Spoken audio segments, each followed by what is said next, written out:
할렐루야. 우리 첫째 주제는 성령 세례와 방언입니다. 뭐라고요? 성령 세례와 방언입니다. 이것은 뭐 과거에도 논란이 많이 됐었고, 지금은 이제 이런 주제로 논란을 일으키는 경우는 별로 없죠. 그냥 요즘은 그냥 너는 너 나는 나 이렇게 됐습니다. 그러니까 뭐 성령 세례와 방언을 얘기하고 또 그것을 쫓는 어떤 교회나 교단이나 그런 이제 목회자나 성도는 그렇게 그냥 하고 있고, 우리는 그렇게 생각하지 않아 하는 분들은 그냥 그렇게 성령 세례와 방언에서 중요하게 여기지 않고, 그렇게 지금은 이제 서로의 논란보다는 각자 갈 길을 갑시다, 이런 이제 시대인 것 같아요. 처음에 이제 한국에 이제 여의도 순복음교회가 세워지고 이 성령 세례와 방언에 대한 주제로 조용기 목사님 말씀을 나누셨을 때 엄청난 한국교회 논란이 됐었죠. 그래서 그것 때문에 마치 거의 이단처럼 이렇게 여겨지기도 했던 시절이 한국교회에 분명히 있었습니다. 어떤 분 한 20년간 어떤 이제 이단을 이제 분별하는 그런 잡지에서는 거의 20년간 여의도 순복음교회가 이단이었었다 그러더라고요. 그러다가 이제 여의도 순복음교회가 커지고 또 거기에 열매들이 이제 선한 열매들이 나타나니까 그 이단을 분별한 잡지가 슬그머니 그 이단의 목록에서 여의도 순복음교회가 이렇게 빠졌다 그래요. 재밌죠. 공식적으로 빼준 건 아니고 자용이 빠졌어요. 그래서 이런 논란이 많이 됐었다가 뭐 한동안도 이 방언이라는 주제로 지상에서 많은 논란이 있었어요. 그런데 한동안 또 그게 또 이제 사라지더라고요. 왜 사라졌나 봤더니 이것에 완전히 한국교회가 인정해서가 아니라 너는 너 나는 나, 우리 그 논란이 되는 일들은 서로 이야기하지 맙시다, 약간 그런 흐름으로 그냥 제가 물 밑에서 그냥 내려가 버린 것 같아요. 그래서 거꾸로 어떤 현상이 발생했냐면 성령 세례와 방언에 대해서 많이 말하지 않는 시대가 됐어요. 그래서 굳이 교회가 신경 써야 될 일이 엄청 많은데 굳이 그거 가지고 이렇게 얘기해야 되겠냐. 교회가 뭐 사회를 향해서 많은 해야 될 일도 많고 또 교회 안에 정화되어야 될 일도 많고 회개해야 될 일도 많은데 굳이 성령 세례와 방언이 그렇게 그런 문제보다 훨씬 시급하냐라고 하는 인식이 굉장히 커져 있는 것 같아요. 그래서 제가 이제 뭐 제가 나온 이제 신학교 그 신문이 매달 오는데 제가 이제 오래됐죠. 10년 이상 계속 보는데 어떤 교수님도 성령 세례와 방언에 대한 주제로 논문을 쓰거나 저널을 발표하거나 하는 교수님을 한 명도 못 봤어요. 신기하더라고요. 신약학 교수님이든 뭐 구약학 교수님이든 조직신학 교수님이든 종교철학 교수님이든 기독교 교회 교수님이든 놀랍게도 이 성령 세례와 방언이란 주제를 가지고 논문이나 저널을 쓰면 학적이지 않다고 생각을 하는 건지, 아니면 이 시대의 교회의 중요한 주제가 아니라고 생각해서 그러는 건지는 잘 모르겠지만, 어쨌든 제가 좀 심하게 말하면 거의 근 20년간 한 달에 한 번 그 페이퍼를 받아보는데 그런 주제의 내용을 가지고 한 글을 쓴 게 없었어요. 그래서 좀 되게 아쉽기도 한 마음이 저에게 있습니다. 그래서 이제 이 성령 세례와 방언을 먼저 이제 하나님 성령님의 은사에 대해서 나누기 전에 오늘 성령 세례와 방언에 대한 일반적인 이야기를 좀 나누려고 합니다. 그리고 제가 봤더니 이 성령 세례와 특히 방언에 대한 주제는 단순한 것 같지만 많은 이야기를 가지고 있더라고요. 그래서 빌 해몬 박사님이 쓴 책에는 이런 책이 있어요. 방언을 받아야 될 70가지 이유라는 책도 있어요. 지금 그 책을 찾으면 못 찾으실걸요? 절판됐으니까. 어쩌다가 제가 그 책을 샀는데 그분은 교회가 방언을 해야 되는 이유가 70가지나 된다고 그걸 일일이 70챕터로 되어 있습니다. 그러니까 성경에는 엄청나게 많은 주제를 얘기하고 있는데 실상은 우리가 그만큼 성령 세례와 방언에 대한 이해가 굉장히 작은 거예요. 그래서 그것을 이제 오늘은 성령 세례와 방언에 대해서만 일반적인 얘기를 할 것이고, 내일부터 이제 다음 주일 10일까지 9가지의 은사들을 나눌 건데, 그 나누기 앞서 조금씩 계속해서 방언에 대한 이야기들을 앞에 초반에 하나씩 더 다룰 겁니다. 그래서 왜냐하면 방언은 모든 성령의 은사들이 나타나는 데 있어서 기반이에요. 왜냐하면 성령의 은사 가운데 방언의 은사는 없어요. 각종 방언 말함이라는 은사가 있을 뿐이에요. 그냥 오순절에 일어난 방언과 성령 세례와 방언과 고린도전서 12장에 나오는 성령의 은사들에 있는 방언은 다릅니다. 거기는 각종 방언 말함이라고 되어 있기 때문에 그렇습니다. 그래서 성경에서 말씀하시는 바를 이해해야 돼요. 내가 이해하는 바로 성경을 읽으면 안 되고 성경에서 실제로 뭐라고 말씀하셨는지를 이해해야 돼요. 그래서 오늘도 그런 몇 개의 말씀 우리가 살펴보려고 합니다. 그러니까 만약에 말씀을 듣다가 졸리면 일어나서 뒤에서 들으시길 축복합니다. 그건 엄청 훌륭한 분이에요. 그렇게 할 수 있는 분은. 먼저 고린도전서 12장 1절에서 3절 말씀을 좀 살펴볼 텐데요. 함께 같이 읽겠습니다.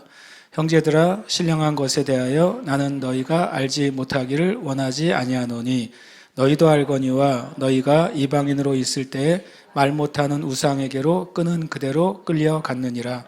그러므로 내가 너희에게 알리노니 하나님의 영으로 말하는 자는 누구든지 예수를 저주할 자라 하지 아니하고 또 성령으로 아니하고는 누구든지 예수를 주시라 할 수 없느니라. 아멘. 이 말씀이 성령의 은사에 대해서 사도 바울이 고린도 교회에 나누기 시작한 것의 첫 번째 말씀이죠. 형제들아라고 말했어요. 신령한 것에서 너희가 알지 못하기를 원하지 아니하노니. 이렇게 부정의 부정은 뭡니까? 강조잖아요. 다른 말로 하면 나는 형제들아, 고린도 교회 형제들아, 너희가 신령한 것에 대해서 꼭 알기를 바란다 라고 말해요. 그런데 2절과 3절을 사람들이 잘 이해를 못한다는 사실을 제가 알았어요. 2절과 3절이 무슨 뜻이에요? 갑자기 너희도 알거니와 너희가 이방인으로 있을 때 말 못하는 우상에게로 끄는 대로 끌려갔느니라. 그러므로 내가 너희에게 알리노니 하나님의 영으로 말하는 자. 이게 무슨 뜻이냐? 1절은 뭐 그냥 그렇다 쳐요. 사도 바울이 고린도 교회에 있는 성도들이 신령한 것에 대해서 반드시 알기를 바라는구나. 근데 2절과 3절은 무슨 뜻이냐는 거예요. 근데 2절 앞에 한 단어가 들어가야지 돼요, 원래. 뭐냐면 왜냐하면이에요. 왜냐하면. 한글 성경에 제일 많이 번역이 안 된 단어들이 있어요. 한글 성경 번역이 잘못됐다는 게 아니라 그냥 문장 흐름상 생략한 단어들이 굉장히 많은데 그 단어가 대부분이 접속사예요. 왜냐하면 이 말은 성경에 because나 comma for라는 단어가 들어간 왜냐하면인데 그 단어가 제일 많이 생략됐어요, 성경에서. 그것만 넣어줬으면 좋겠다는 생각이 제가 가끔 간절하게 들어요. 만약 여기 보세요. 형제들아 신령한 것에 대해 난 너희가 알지 못하게 원하지 아니하노니 왜냐하면 요것만 들어가도 2절이 1절과 뭔가 좀 관계가 있네 라고 느껴지잖아요. 그게 안 들어가니까 이렇게 1절은 1절대로 이해하고 2절은 2절대로 이해하는 거예요. 1절이 사도 바울이 원하는 것이고 그렇게 원하는 이유가 2절이고 그래서 그게 결론이 3절이잖아요. 그래서 이걸 쉽게 얘기하면 첫 번째는 신령한 것은 한글 성경은 신령한 것이지만 원어나 영어는 다 뭐라고 되어 있습니까? 성령의 은사들이라고 되어 있어요. The gifts of the Spirit이라고 되어 있어요. 성령의 은사들. 이것도 성경을 번역할 때 약간은 은사 중단론 내지는 현재 성령의 은사들에서 중요하게 여기지 않는 번역자라고 내가 말하면 안 되겠지만 그런 냄새가 들어간 번역이에요. 왜냐하면 다른 단어들은 있는 그대로 번역을 했는데 이 신령한 것이라고 번역을 왜 했는지 모르겠어요. 여러분 가지고 있는 영어 성경 어느 버전을 다 봐도 이것은 다 형제들아 성령의 은사들에 대하여라고 100% 그렇게 되어 있습니다. 근데 우리는 그냥 신령한 것 하니까 그냥 각자 생각하는 거예요. 한국 성도들은 이 신령한 것을 다 각자 생각해요. 하지만 원어는 명확하게 성령의 은사들, gift라고 되어 있어요. 성령의 선물, 성령의 은사들에 대하여 너희가 반드시 알기를 원하노라 그랬어요. 특히 서신서를 읽을 때 중요한 단어들이 뭐냐, 단어 중 하나 형제들아예요. 이 형제들은 누구죠? 고린도 교회 성도들이죠. 다시 말하지만 고린도 교회 성도들은 예수님 믿는 사람들이야, 안 믿는 사람들이에요? 믿는 사람들이죠. 예수님 믿고 있는데 성령 받은 사람들인데 왜 또 성령의 은사들에 대해서 알아야 된다고 말했을까요? 벌써 1절 안에 좀 막 뜯어보면 무엇에 대한 이해를 알 수 있냐면, 사도 바울은 최소한 어떤 사람이 예수 믿는 것과 성령의 은사에 대해서 아는 것은 다르다는 사실을 알고 있기 때문에 그래요. 만약에 어떤 사람이 예수 믿을 때 성령의 은혜를 다 받았다고 사도 바울이 생각했다면 굳이 이 주제를 말할 필요가 없잖아요. 그죠? 사도 바울의 이해 안에 누군가가 예수 믿고 구원받은 것과 이 신령한 것에 대한 지식은 다른 거라는 거예요. 그래서 형제들에게 말했죠. 만약에 예수 믿을 때 신령한 것, 성령의 은사에 대해서 다 얻은 것이라면 이 형제들에게 쓰지 않고 누구에게 썼겠어요? 믿지 않는 사람들에게 써야죠, 이 내용을. 그래서 1절 자체가 무엇을 가지고 있냐면, 제가 뒤에 말하겠지만 구원받는 것과 성령 세례 받는 것은 다른 경험이라는 거예요. 이것이 엄청 신학적인 큰 차이를 가지고 있습니다. 구원받을 때 성령 받는 거야, 이 말이 50%는 맞고 50%는 틀려요. 그래서 오늘 그게 제가 나누려고 하는 성령님에 대한 일반적인 성경적인 이해예요. 성령 세례에 대해서도 일반적이고 성경적인 이해가 필요한 이유예요. 다시 말하면 사도 바울은 예수 믿고 있는 구원받은 고린도 교회 성도들에게 나는 너희가 성령님의 은사에 대해서 반드시 알아야 돼라고 말씀했다는 거예요. 이건 되게 중요한 말씀이 됩니다. 그런데 왜 성령님의 은사에 대해서 아는 게 왜 그렇게 중요하냐? 그게 2절이에요.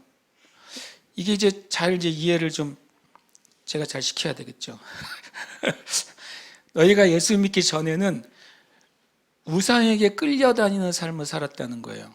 그 말은 뭐냐면, 사도 바울의 입장에서 누군가가 예수 믿기 전에는 우상에게 끌려다니는 것은 뭐냐면 악령에 의해서 이끌림을 받는 상태라는 거예요. 이해되십니까? 예수 믿기 전에는 그들이 하는 삶이 악령이죠. 왜냐하면 성령이 아니니까. 우상이라고 했잖아요. 우상은 뭐예요? 우상은 그 귀신이잖아요. 귀신에 의해서 이끌려가는 삶을 살았다. 그러나 이제는 너희가 뭘 받았으니까요? 하나님의 영으로 말하는 자가 됐고 예수님을 주로 신하는 자가 됐으니까 앞으로는 어떻게 살아야 된다고요? 악령이 아니라 성령에 이끌림 받는 삶을 살아야 되기 때문에 너희가 뭐에 대해서 알아야 된다고요? 성령의 은사에 대해서 알아야 된다는 거예요. 1, 2, 3절이 이해되십니까? 우리가 예수 믿는다면 이제는 더 이상 악령, 마귀의 이끌림을 받는 삶을 사는 사람들이 아니잖아요. 단순히 예수 믿는 것으로 성령님의 이끌림을 자동으로 받는 건 아니라는 소리예요. 1절에 의하면 알아야 된다고 말하고 있어요.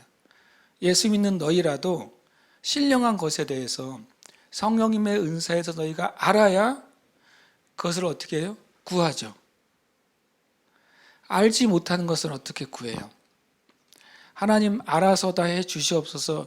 이것이 정말 비성경적인 기도예요. 주님이 알아서 해 주시겠지. 믿음으로 하는 말과 그냥 제대로 알지 못하고 하는 말은 아무 열매가 없을 것입니다. 성경에서 분명히 알아야 된다고 말했으니까 알아야 되는 거예요. 이 신령한 것은 자동으로 얻어지거나 자동으로 주어지지 않는 거죠. 왜냐하면 알아야 구하고 구해야 주시니까요. 성경은 일종의 법칙이잖아요.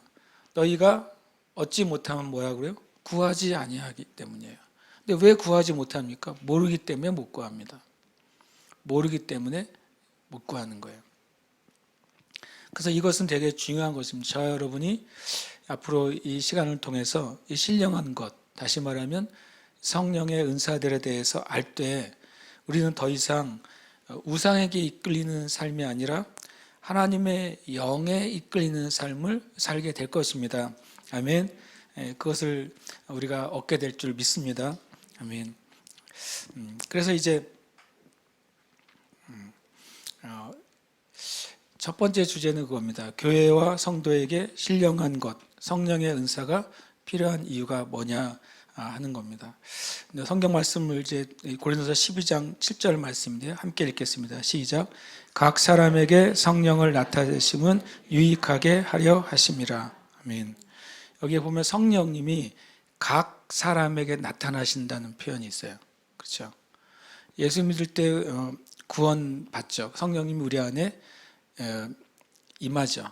근데 각 사람에게 성령님이 나타나신다고 하는 표현이 중요해요. 성령님이 나타나신다는 건 뭐냐면요. 내 안에 성령님이 계시다는 것이 밖으로 나타난다는 거예요. 밖으로 나타나는데 누가 보게요? 다른 나 말고 제3자가 나에게 나타나는 어떤 것을 보고 당신에게 성령님이 역사하시는군요 라고 확인할 수 있어야 되는 거예요. 내가 믿음의 확신, 구원의 확신은 다른 사람이 나에게 그것을 확인해 주지 않아도 돼요. 그렇죠? 구원의 확신은 어디에 있으니까? 내 영 안에 있으니까. 내가 예수님을 믿는 거잖아요. 내가 예수님을 믿는 것이기 때문에 이것은 내 안의 증거예요. 성경도 너희 안에 증거가 있다고 말했어요. 구원받는 것은. 그런데 이 성령의 나타나심은 외부적으로 드러나는 것을 말하고 있어요. 그 목적은 뭐예요? 유익하기 위함이라고 말합니다. 세 번역은 이렇게 말합니다. 각 사람에게 성령을 나타내 주시는 것은 공동이익을 위한 것입니다 라고 표현했어요. 공동이익, 교회 전체의 이익을 위해서 성령이 각 사람에게 나타난다는 거예요. 각 사람에게 성령님이 계시다는 증거가 나타날 때 그 증거 때문에 뭐가 이익이 된다? 교회 전체가 또 기독교 전체가 유익이 있다고 말씀하고 있습니다. 뉴 킹 제임스 버전은 뭐라고 말합니까? 똑같이 모두에게 유익이 되기 위해서 성령님이 각 사람에게 나타난다고 되어 있어요. 매니페스테이션은 뭡니까? 뭐냐면 징후를 말해요. 공식적인 그 징후가 나타나는 거예요. 안이 아니라 겉으로 나타나는 것. 전시되듯이 만약에 그림을 그렸으면 그림을 걸어 놓잖아요. 그러듯이 이 성령님이 증거가 실제로 보여지는 거예요. 그것이 성령님이 나타나심이에요. 그것을 다른 말로 하면 바로 신령한 것, 성령님의 은사들이라고 말하는 것이죠. 그래서 이것을 우리가 이해할 필요가 있어요. 성령님이 우리에게 성령의 은사를 나타내신 이유는 유익하기 위해서예요. 유익이 있습니다. 근데 실은 우리가 그 유익을 잘 모르기 때문에 그것을 첫 번째는 구하지 않아요. 그다음에 유익을 잘 모르기 때문에 그것을 적극적으로 사용하지를 않아요. 생각보다 적극적으로 사용하지 않습니다. 그리고 그 기반에서 하나님이 어떤 일을 행하신지에 대해서 성경에서 말씀하시는 것을 모르기 때문에 또 그것을 사용하지 않습니다. 그러나 우리가 분명히 알아야 됩니다. 교회와 성도에게 신령한 것, 성령의 은사가 왜 필요하냐면 유익하기 때문이에요. 그리고 전체가 유익합니다. 그것은. 그렇다면 우리가 그것을 더 적극적으로 구하고 또 훈련하고 행해야 되는 것이죠. 방언에 대한 먼저 우리가 기반으로 해야 될 이해입니다. 제가 말하는 것을 어떤 분은 100% 동의하지 않을 수도 있어요. 그러나 우리가 계속 말씀을 나누면서 여러분이나 저의 동의와 상관없이 성경에서 말씀하시는 바라는 거예요. 같이 함께 읽겠습니다. 시작. 성령 세례를 받을 때 언제나 방언이 나타난다. 이거 굉장히 논란이 되는 문장이 될 수도 있어요. 그렇죠? 성령 세례를 받을 때 언제나 방언이 나타난다. 실인데 놀랍게도 이것은 성경이 말씀하시는 바예요. 저의 신학적인 주장이 아니에요. 저의 경험의 주장이 아니에요. 왜냐하면 그러면 성경을 우리가 이 말이 맞는지 안 맞는지 성경에서 말씀하신다면 우리는 그것을 받아들여야 됩니다. 성경에 증거가 없다면 우리는 고민해 보거나 거절해야 돼요. 맞습니까? 여러분도 그렇게 하시길 축복해요. 성경을 찾아보겠습니다. 성경을 같이 좀 찾아보고 싶어요. 사도행전 10장 45절인데요.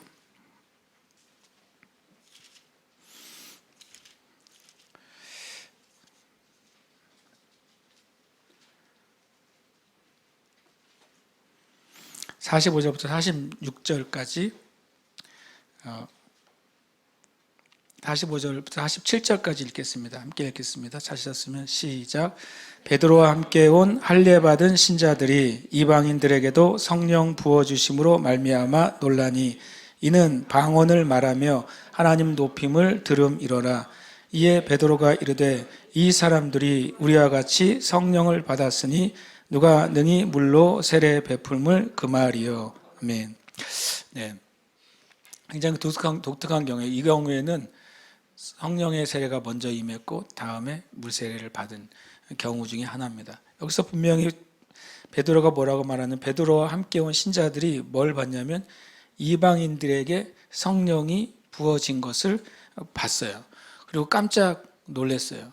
왜냐하면 자신들이 성령 받을 때 경험했던 경험과 똑같은 일이 벌어졌기 때문에 그래요.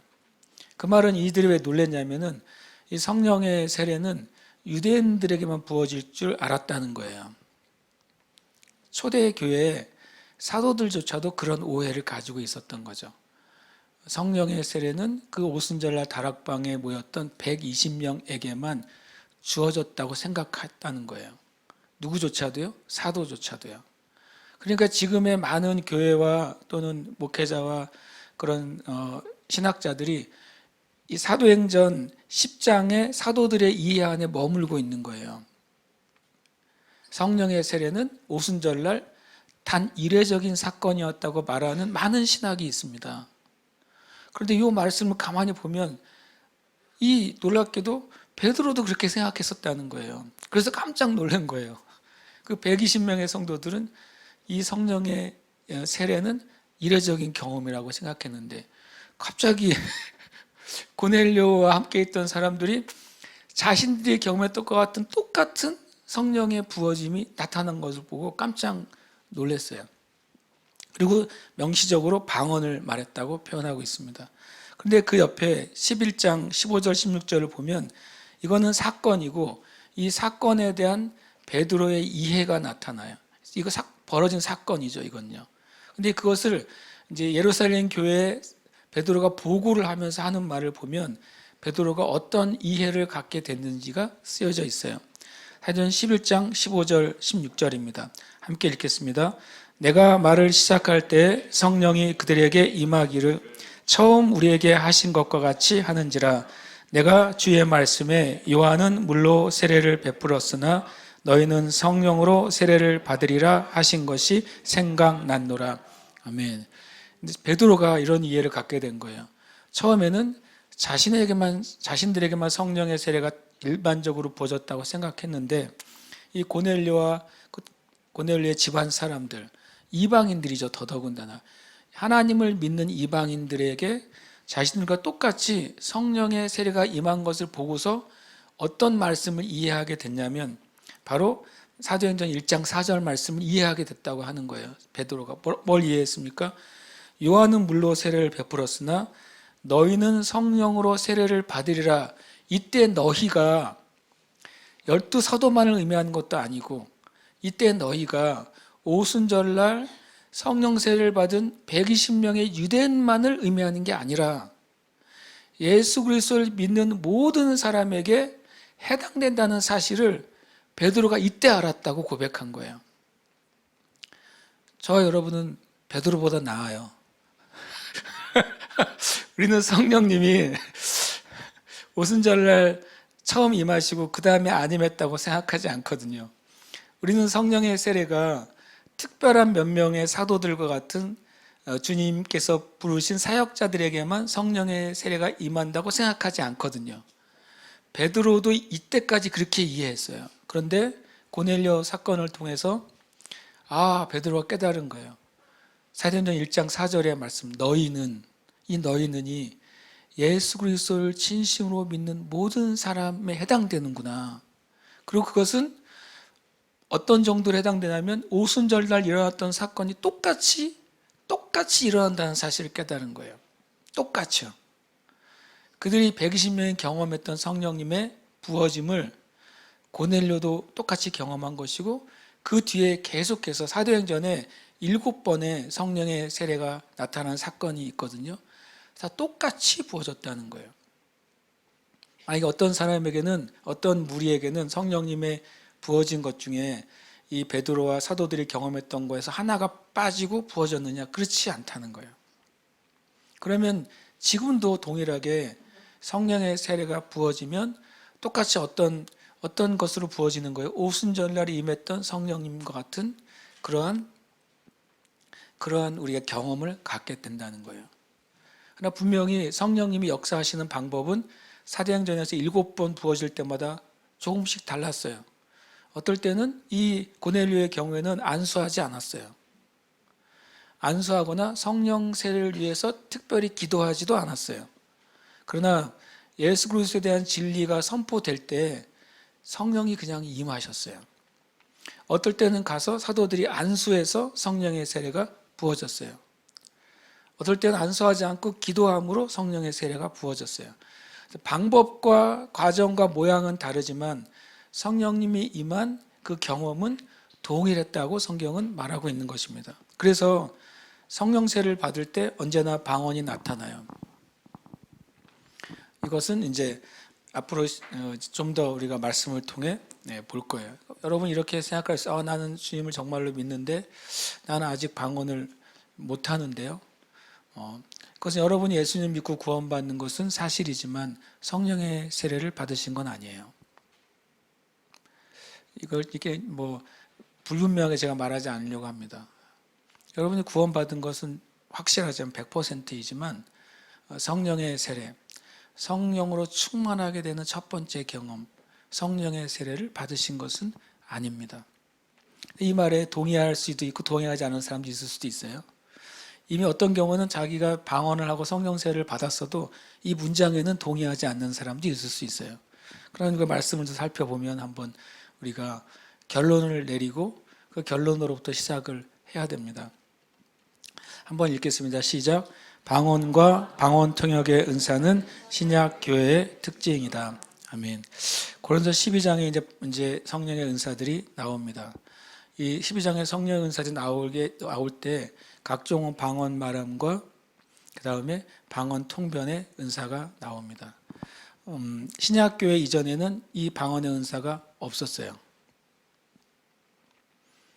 구약의 선지자들은 방언하지 않았습니다. 더 놀라운 얘기를 해드리면 예수님도 방언을 안 했어요. 그래서 많은 신학자와 방언을 부정하는 분들의 것 중에 예수님도 방언하지 않았는데 왜 굳이 우리가 방언을 해야 돼? 라고 말하는 실제적인 신학이 존재합니다. 그래서 방언을 부정하는 근거가 되죠. 그렇지만 분명히 우리가 이거 지금 제가 말하는 세 가지는 우리가 결론으로 제가 미리 얘기하는 겁니다. 나중에 이 결론이 저 여러분이 받아들이면 돼요. 신약교회의 특징입니다. 쉽게 더 줄여서 말하면 성령님이 임하신 이후 교회의 특징이 방언과 방언, 통변의 은사예요. 예수님이 고린도전서 12장에 나오는 그 9가지 은사 중에 7가지는 다 행하셨어요. 예수님이 방언과 방언, 통변의 은사는 행하지 않으셨어요. 왜 그러셨는지 나중에 나누겠습니다. 같이 읽을까요? 시작. 사도 바울은 방언을 강조했다. 어떻게 알아요? 그러면 고린도서 14장에 보면 또 방언 이야기입니다. 여러분 사도 바울이 많은 서신서를 썼는데 어떤 한 가지 주제로 이렇게 많은 내용을 쓴 적은 없어요. 한번 살펴보시면 돼요. 예를 들어서 이 로마서는 전체 믿음으로 받는 의를 쓴 게 아닙니까? 맞죠. 그런데 그 안에도 믿음의 의 안에 많은 주제들을 로마서는 계속 얘기하고 있습니다. 근데 한 가지 영적인 주제에 대해서 이렇게 고린도서 14장, 12장부터 시작한다면 12장, 13장, 14장, 12장을 우리가 사랑장이라고 이름을 딱 붙여놔서 붙여놔가지고 그게 그냥 머릿속에 그냥 완전히 십자가 예수님 손에 박힌 모처럼 박혀버려가지고 그 뽑아지질 않아요. 고린도서 13장은 사랑장. 사도 바울이 고린도서 13장을 사랑에 대해서 말하는 게 맞는데 12장은 성령님의 은사들에서 말하고 있고 14장은 방언과 예언에 대해서 말하고 있어요. 이상하지 않아요? 방언, 사랑, 예언. 갑자기 방언과 예언 사이에 하나님 성령의 은사와 방언, 예언 사이에 사랑이 왜 들어갈까요? 그걸 생각을 해봐야 돼요. 사도 바울이 왜 사랑이란 주제에 대한 깊은 진리를 성령의 은사와 방언과 예언에 대한 메시지 안에 집어넣었을까요? 봐서 그것은 성령의 은사와 관계가 있는 이야기이기 때문이지 사랑만을 얘기하려고 한 말이 아닌 거예요. 이 사랑은 은사가 아니에요. 자주 제가 말씀드려요. 사랑이 은사라면 아까 우리가 이제 읽을 말씀에 보면 모든 은사는 성령님의 뜻에 따라 나누어 주시는 거잖아요. 그러면 사랑이 은사라면 어떤 사람은 사랑의 은사를 받을 수도 있고 어떤 사람은 못 받을 수도 있는 거 아니에요. 그럼 성경에 너희가 사랑으로 행하라 라고 하는 말에 해당되는 사람이 있고 해당되지 않는 사람이 있게 돼요. 사랑은 은사가 아니에요. 분명히 말씀드리면 사랑은 은사가 아니라 이 말씀 그대로 보면 사랑은 길이에요. 길. 내가 너에게 가장 좋은 길을 너에게 보이리라. 그러고 사랑 얘기를 하는 거죠. 왜 길입니까?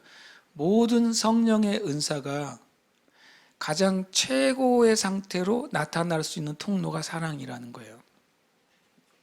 그래서 사랑이 최고입니다. 그래서 사랑 안에서 은사가 행해질 때에만 그 은사가 왜곡되거나 그 은사가 미혹되거나 은사가 제한되지 않는 거예요. 사랑 안에서 행할 때만 성령님의 은사가 온전하게 진리 안에서 나타나기 때문에 그 사랑에 대한 이야기를 사도 바울이 성령님의 은사와 또 방언과 예언 메시지 안에 넣고 있는 거예요. 그래서 그것을 우리가 이해해야 됩니다. 사도 바울은 방언을 무진장하게 강조했습니다. 실은 다른 어떤 주제보다도 신기하게 강조하고 있어요. 왜냐하면 그것이 왜 강조했을까요? 사도 바울 당시에도 방언이 논란이었기 때문에 그래요. 고린도 교회 안에서도 방언 때문에 말이 많았던 거예요. 이 사람의 경험, 저 사람의 경험, 이 사람의 주장, 저 사람의 주장에 말이 많았어요. 그래서 사도 바울이 고린도 교회 성도들을 위해서 이 방언에 대해서 강조하는 메시지가 들어간 거예요. 이 방언에 대한 이 세 가지 예입니다. 다시 말하면 성령세를 받을 때 언제나 다른 방언으로 말하는 일이 나타납니다. 그리고 방언과 방언통변의 은사는 성령님이 임하신 신약교회의 특징입니다. 그리고 사도 바울은 방언을 강조했어요. 근데 만약에 방언이 이제 끝났다고 말한다면 이 세 가지에 대해서 우리는 반대편에 서 있게 되는 거예요. 굳이 표현하자면 전 세계 기독교인의 비율을 든다면 얼마 전에 작년인가 보여드렸지만 실제 교단의 숫자를 표시한 게 이제 국민일보에 작년에 나왔어요. 교단별로 전 세계 이제 교단별로 어느 정도 규모가 있는지 했는데 일반적으로 말하는 이제 보수적인 교단들, 장로교나 성결교나 이런 개혁교회 교단들은 한참 밑에 순위에 들어가 있어요. 실제로 1위, 2위의 교단들은 다 순복음 계통의 교단입니다. 그리고 실제로 교회가 확장되는 수도 장로교나 어떤 성결교나 또 개혁교회들의 숫자는 엄청나게 줄어들었어요. 예를 들어서 북미에 있는 교회, 유럽에 있는 교회들이 다 장로교와 개혁교회, 루터교회 교단들이 중심이잖아요. 그 교회들의 숫자는 엄청나게 축소됐습니다. 근데 지금 이제 중남미의 교회, 그 다음에 아시아의 교회, 그 다음에 아프리카의 교회들은 폭발적으로 성장하고 있는데 그 대부분이 다 뭐예요? 다 오순절 계통의 교회들이에요. 실제적인 팩트라는 거예요. 오순절 교회들은 다 뭘 100% 인정하죠? 성령의 은사들을 100% 인정하는 교단들이에요. 그리고 장로교회나 보수적인 개혁교회들은 많은 경우에 성령님의 은사에 대해서 축소돼서 인정을 하고 있어요. 그냥 지금 실제 현 세대 그 세계적인 교회의 실제 추세인 것입니다. 이것은 뭐 여러분이 기사를 찾으시면 그대로 나와 있어요. 사도 바울은 방언을 엄청 강조했고 방언과 함께 성령의 은사들 굉장히 강조했어요. 그 안에 저는 이제 감리교단에 속해 있죠. 그리고 여러분 어쨌든 감리교단에 속해 있는 목사가 섬기는 교회 안에 속해 있으니까 여러분도 이제 감리교단 안에 있지. 감리교회는 어떠냐? 감리교회는 각각이더라고요. 신학적으로는 그걸 인정하는 교수님도 계시고 그것에 대해서 인정하지 않는 교수님도 있습니다. 목회자도 그것을 인정하는 목사님도 있고 그것을 인정하지 않는 목사님도 있어요. 요즘은 교단이나 신학보다는 교회나 목회자가 가진 그 지식이나 신학에 따라서 달라지는 것 같아요.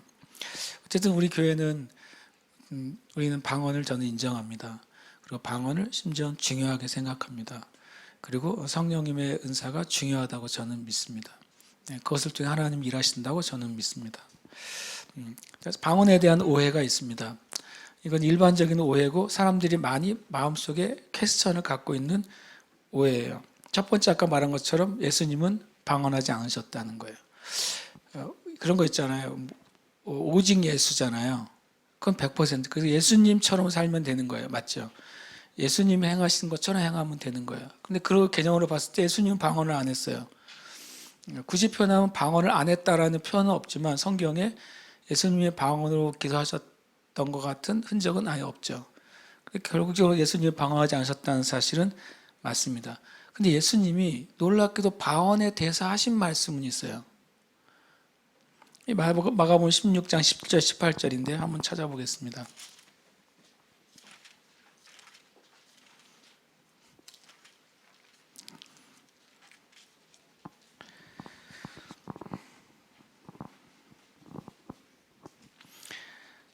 마가복음 16장 17절 18절 말씀 함께 읽겠습니다. 시작. 믿고 세례를 받는 사람은 구원을 얻을 것이요 믿지 않는 사람은 정죄를 받으리라. 믿는 자들에게는 이런 표적이 따르리니 곧 그들이 내 이름으로 귀신을 쫓아내며 새 방언을 말하며 뱀을 집어올리며 무슨 독을 마실지라도 해를 받지 아니하며 병든 사람에게 손을 얹은즉 나으리라 하시더라. 아멘. 예수님이 하신 말씀이죠. 이 말씀에서도 아까 말한 것처럼 제가 이제 여러분이 모두가 다 동의하길 바라는 주제, 구원의 경험과 성령 세례의 경험은 다르다는 것, 그게 이해가 돼야 돼요. 명확하게. 여기서도 예수님이 그 말씀하신다는 거 아십니까? 써있죠. 뭐라고 하든가 믿고 세례를 받는 사람 뭘 받는다고요? 구원을 받아요. 그죠? 그 다음에 17절 뭐라고 되어 있습니까? 믿는 자들에게는 뭐예요? 어떤 일이 일어날 거라고 그랬죠. 그러니까 앞에 여기 예수님 말씀 가운데서도 믿고 구원받는 경험과 믿는 자들에게 일어나는 경험은 따로따로 말씀하셨어요. 그죠? 네. 분명히 구원의 경험과 성령 세례의 경험은 분명히 구별되는 별개의 사건이에요. 그 별개의 사건이면 그것이 한 번에 일어나는 경우는 많아요. 내가 예수님 믿고 구원받는 그때 성령의 세례를 받는 경우가 굉장히 많습니다. 그러나 그것은 전혀 다른 별개의 경험인 거예요. 여기서 보면 뭐라고 되어 있습니까? 주님이 방언에 대해서 처음 얘기하신 문장이에요. 이것이요. 사복음서에서 처음 나온 방언이라는 단어입니다. 뭐라고 되어 있습니까? 믿는 자에게 주어지는 표적 중에 하나가 뭐라고요? 방언이에요. 그러니까 방언은 예수님이 앞으로 받을 거라고 그랬기 때문에 성령이 임하기 전에는 방언이 없었어요. 주님이 너희가 받으리라 그랬죠. 그 뒤로 받기 시작한 거예요. 그래서 방언은 예수님은 방언하지 않는 게 당연하죠. 왜냐하면 주님이 앞으로 방언이 올 거라고 그랬으니까. 예수님은 왜 방언이 필요 없으셨을까요? 첫 번째로는 예수님은 날 때 성령으로 잉태가 되셨어요. 날 때 성령으로 잉태가 되셨기 때문에 방언으로 비밀을 말씀하실 필요가 없어요. 방언의 의미를 또 나누겠지만 방언은 영으로 비밀을 말함이라고 성경은 분명히 기록하고 있단 말이에요. 예수님은 그러실 필요가 없으셨어요. 그래서 방언을 하실 이유가 없는 것이죠. 방언으로 얻을 유익이 이미 예수님 안에 있으셨기 때문에 방언을 할 필요가 뭐가 있겠어요. 방언 통변도 필요 없죠. 아직 방언이 임하지 않았는데 통변의 은사가 왜 필요하겠어요. 근데 주님이 분명히 마가복음 16장에서 승천하시기 전에 하신 메시지 가운데 앞으로 너희들에게 방언이 임할 거라고 말씀하셨죠. 그래서 예수님은 방언하지 않으셨기 때문에 우리도 방언하지 않습니다 라고 하는 것은 미안하지만 성경에 대한 이해가 부족한 주장인 거예요. 두 번째 방언에 대한 오해가 있습니다. 방언은 마귀의 것이다. 이게 가장 일반적인 사람들이 가지고 있는 오해예요. 일단 방언이 사람마다 다른데 어떤 사람은 좀 무섭게 하기도 하거든요. 방언이. 어떤 사람은 약간 방언하다 보면 약간 덜 떨어진 사람처럼 보이기도 하거든요. 뭐 어버버버 거리잖아요. 그러니까 내가 제대로 제정신으로 기도를 해야지 왜 뜻도 모르면서 어버버버하고 심지어는 뭐 1시간 기도 똑같은 말만 하는 사람 하잖아요. 그게 무슨 뭐 신령해 보이지도 않고 대단해 보이지도 않고 그것은 마귀의 일이야. 심지어는 방언은 하는데 하는 짓은 아주 엉망이야 이런 사람들이 있잖아요. 그 사람들이 방언은 마귀의 일이 것이라고 말하죠. 마귀 방언이란 성경에 또 없는 단어를 만들어내요. 마귀 방언. 굉장히 성령님이 억울해하실 일이에요. 방언은 성령의 일인데 그것을 마귀 방언이라고 이름을 붙이는 사람들이 존재하기 때문에요. 성경에 마귀 방언이라는 단어가 존재한다면 저는 그것을 받아들이겠어요. 그 더 주의해서 방언에 대해서 말하겠죠. 여러분 성령의 방언을 받아야 됩니다. 마귀 방언을 받으면 안 됩니다. 라고 제가 말하겠죠. 성경에 없는 것을 얘기하는 것은 근거가 없는 주장이 되는 것입니다. 대부분 사람들이 방언하지 않는 이유는 뭐냐면요. 성경이 그렇게 말해서가 아니라 개인적인 이유예요. 성경이 방언을 하지 말라고 했다거나 방언이 그쳤다고 하기 때문에 방언을 받지 못하는 게 아니라 다 개인적인 이유가 있어요. 어떤 사람은 방언을 하는 게 굉장히 자신의 자존심이 좀 상한다고 생각해요. 방언을 하면 뭔가 지적이지 않고 교양 없는 신앙인처럼 보이기 때문에 방언을 거절하는 사람 실제로 있습니다.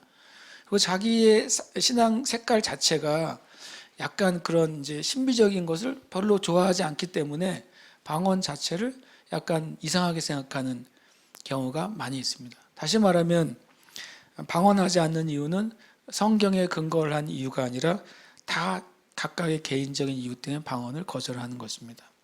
그리고 두 번째로는 실제로 성경에서 말하는 방언의 가치와 지식을 모르기 때문에 방언하지 않습니다. 이게 두 번째가 제일 커요.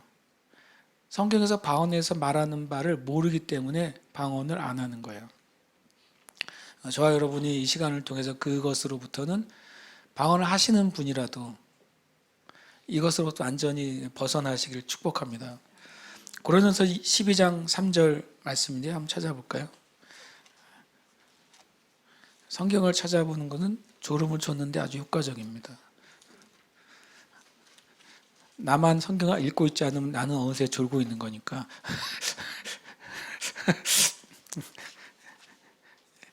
고린도전서 12장 3절입니다. 함께 읽겠습니다.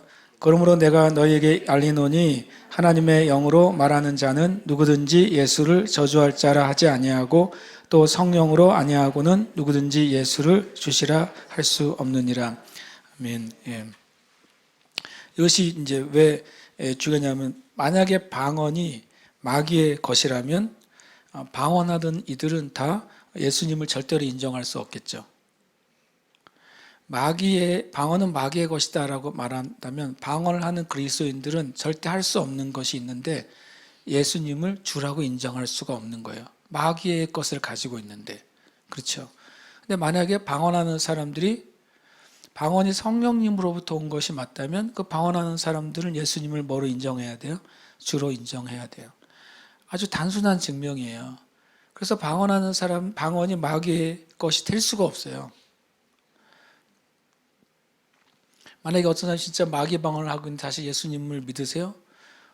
나 정말 예수님 믿지 않아요. 그런다면 그것은 방언이 아닌 거예요. 고린도 12장 3절은 분명히 예수님을 주로 인정하는 것은 성령의 일이라고 말하고 있습니다. 심지어는 하나님의 영으로 말한다고 말하고 있어요. 그래서 여러분, 방언은 마귀의 것이라는 것은 성경에 조금의 근거도 없는 주장이에요. 그 방언의 모습이 어떠하든지, 방언의 형태가 조금 고상한 사람도 있고 되게 방언 소리가 심지어 이쁜 사람도 있어요. 어떤 사람은 방언이 좀 무지무지하게 막 괄괄대는 사람도 있어요. 전에 예수원 대천덕 신부님 얘기하면 제가 말씀드렸잖아요. 그분, 그 비서였던 분이 쓴 글을 제가 아주 옛날에 읽었는데, 신부님 방에서 닭소리가 나더래요. 닭소리. 그래서 신부님의 그 방에, 대천덕 신부님은 성공의 신부니까 이제 결혼도 하시고 이제 성공회와 카톨릭은 좀 다르거든요. 그래서 이제 그래서 조금 이렇게 물어봤대요. 그 방에 닭을 기르시냐고. 그랬더니 아니라 그 대천덕 신부님 어느 순간에 방언을 닭소리를 냈대요. 이거 제가 써 있는 걸 읽은 거예요. 뭐 사실 유무를 떠나서. 그러니까 방언이 딱 가지각색이니까. 제가 그 말씀 드렸잖아요. 제가 DTS 훈련 받을 때 부산에서 온 어느 형제님 기도를 하면 나는 내 방언하는데 옆에서 막 영어로 기도를 했어요. 영어, 잉글리시로요. 그래서 나는 와, 이 형제는 정말 대단하다. 기도를 영어로 하다니. 그랬더니 나중에 너무 부럽다 그랬더니 자기 기도할 때만 영어가 나온대. 그리고 자기가 하는 영어가 무슨 소리인지 모르는데 자기는. 근데 옆에서 들으면 엄청 훌륭한 영어를 하고 있거든요. 어떤 그런 경우도 있고, 이건 제가 내 경험이에요.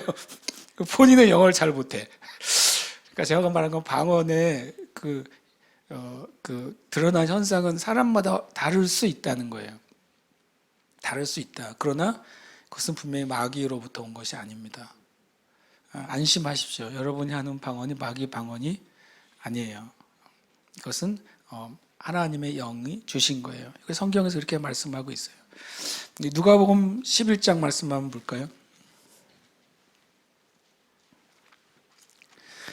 방언이 마귀의 것이 아니라는 것을 지금 나누고 있는 것입니다. 누가복음 11장 11절 그래서 13절 말씀입니다. 11절에서 13절 함께 읽겠습니다.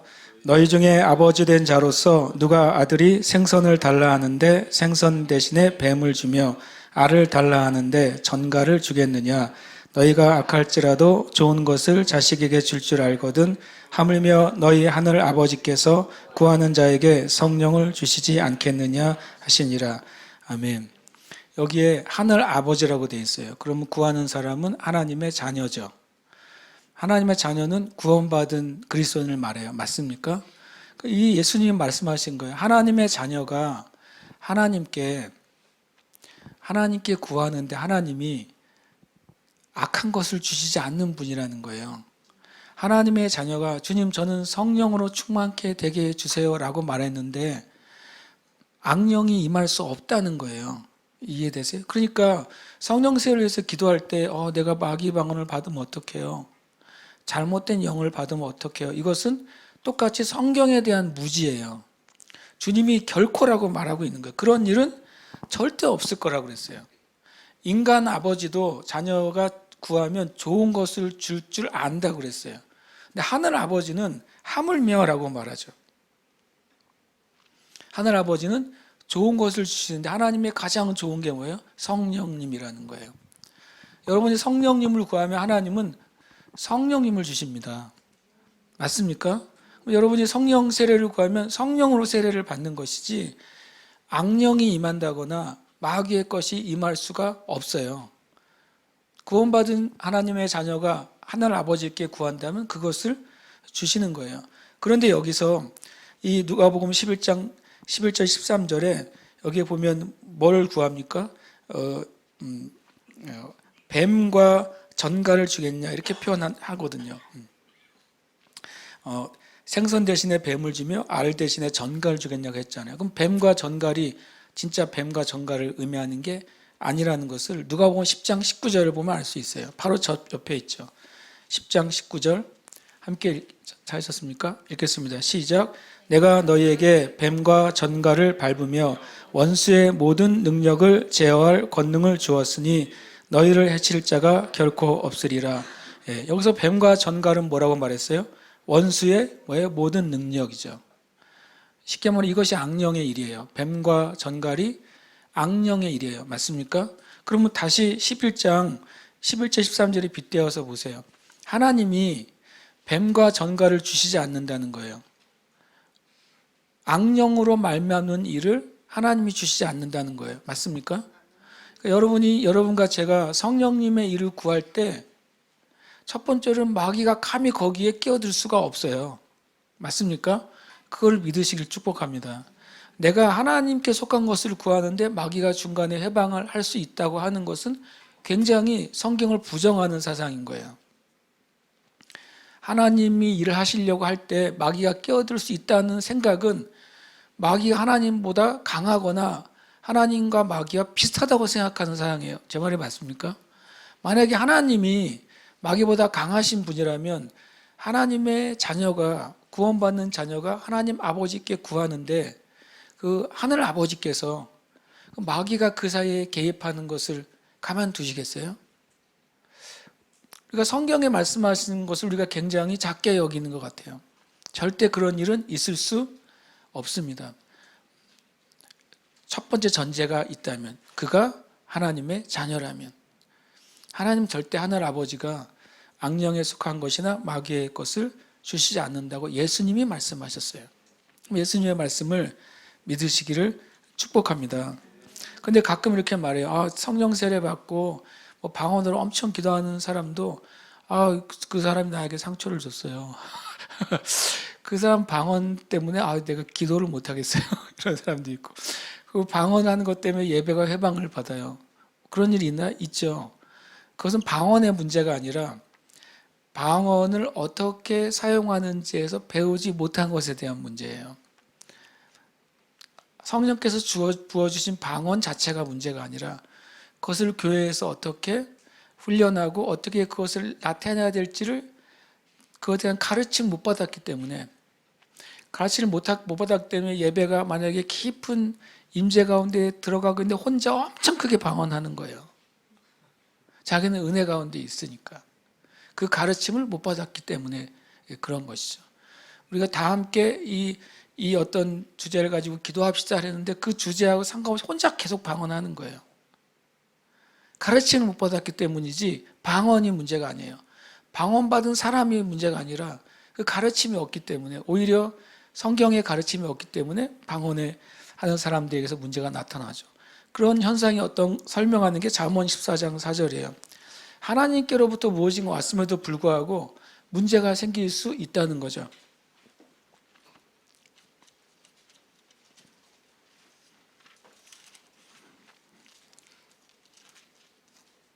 잠언 14장 4절 말씀 함께 읽겠습니다. 시작. 소가 없으면 구유는 깨끗하려니와 소의 힘으로 얻는 것이 많으니라. 아멘. 여기서 소가 진짜 소만 말하는 겁니까? 잠언은 뭡니까? 비유와 또 잠언은 비유와 계시의 말씀이에요. 소가 있으면 얻는 게 많은데 대신 소가 똥도 싸고 소 여물도 해줘야 되고 그 소를 또 씻겨도 줘야 되고 이런 여러 가지 일이 있다는 거예요. 성경에 있는 하나님께 오는 것들이 우리에게 많은 일을 하는데 그것 때문에 일어나는 문제들이 발생할 수 있는 거예요. 그러나 교회는 그것을 말씀 안에서 가르치고 마치 소를 주인이 잘 다루면 나머지 문제들을 어떻게 할 수 있어요? 잘 해결할 수 있는 것이죠. 그러나 그것을 그냥 놔버리면 소는 일도 하지만 온통 지저분하게 하고 다니고 사람들에게 폐해를 끼칠 수도 있는 거예요. 그래서 우리가 하나님의 일들이 하나님의 많은 일을 하는데 그것을 제어하거나 가르침을 받지 못하면 생길 수 있는 문제가 있다라는 사실을 우리는 기억해야 되는 거지. 그 자체를 부정해서는 안 되는 거예요. 그 다음에 방언에 대한 세 번째 오해는 방언은 끝났다고 하는 것입니다.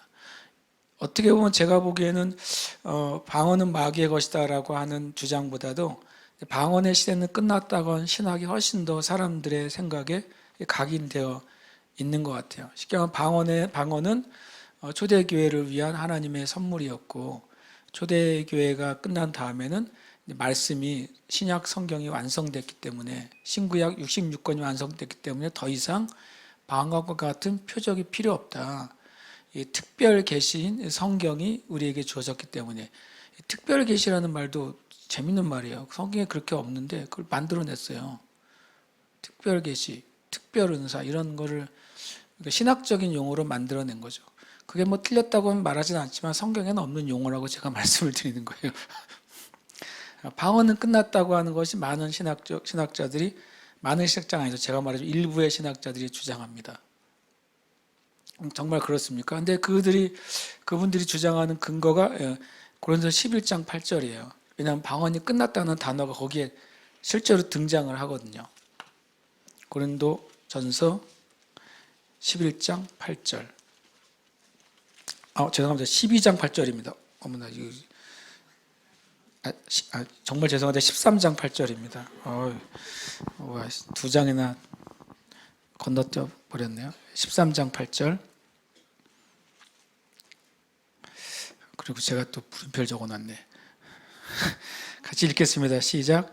사랑은 언제까지나 떨어지지 아니하되 예언도 패하고 방언도 그치고 지식도 패하리라. 아멘. 분명히 이제 보라, 방언도 패하고 예언도 패하지 않느냐. 말씀대로 첫 번째 안 보는 거예요. 첫 번째, 이 말씀에 방언도 그쳤고 예언도 그쳤고 지식도 패해졌다라고 되어 있습니까? 리라라고 되어 있습니까? 뭐라고 되어 있어요? 네, 리라. 리라는 뭡니까? 지금 그게 이루어졌다는 소리예요. 앞으로 일어날 일이라는 소리예요. 앞으로 일어날 일. 첫 번째 말씀에 대한 오해.